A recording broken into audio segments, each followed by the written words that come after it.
Hello, welcome to the Daily Devotion for June 10th. I'm Kathy Morris, pastor of the Dixon United Methodist Church.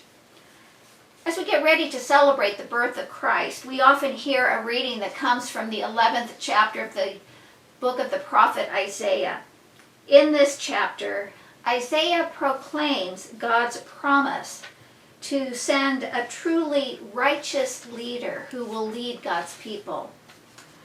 Now, in the opening verses of this chapter, Isaiah seems to have a real human leader in mind, one who will faithfully follow God's direction in dealing with real political and military situations. But then, starting in verse 6, Isaiah begins to describe God's future realm, when the adversarial relationships of the past will be transformed. Authentic, genuine peace and harmony will be the new reality. And so let us hear our passage from Isaiah chapter 11, verses 6 through 9, and I will be reading from the Common English Bible. The wolf will live with the lamb, and the leopard will lie down with the young goat.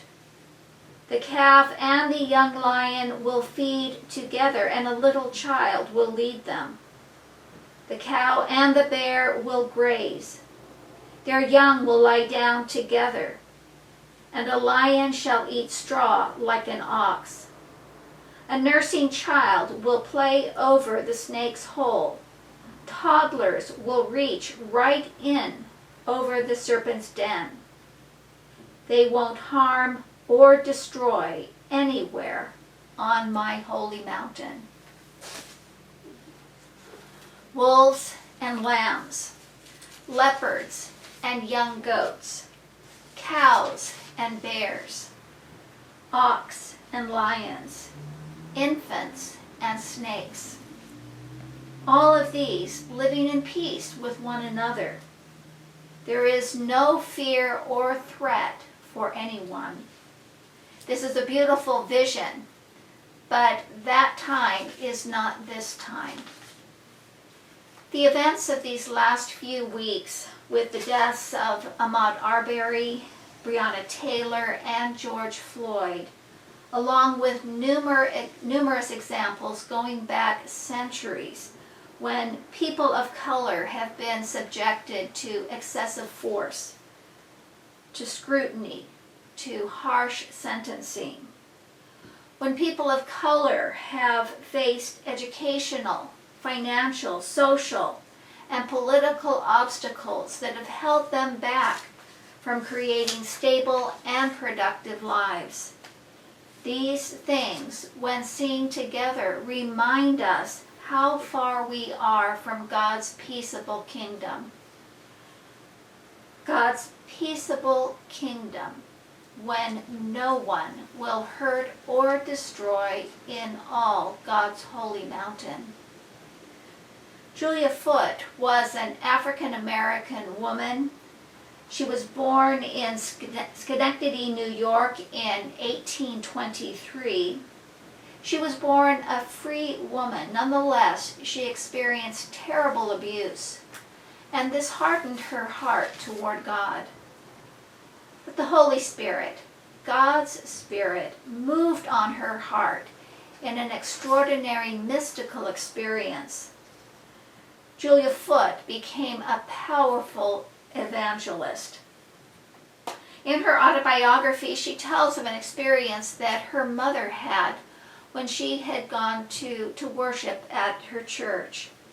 Her mother, along with another African-American woman whom Julia Foote calls a colored sister, they had been waiting for all of the white congregants to go forward to receive the Lord's Supper before they themselves went forward to take communion. But as it turned out, there were two poorer class white people who had not yet come forward. Julia Foote's mother was stopped and asked, "Don't you know better than to go to the table when white folks are there. Her mother did know better than to do this on purpose. But Julia Foote states that this is the fruit of slavery. Even though they loved the same God, even though they were members of the same church and expected to find the same home in heaven, they could not partake of the Lord's Supper until the lowest of the whites was served.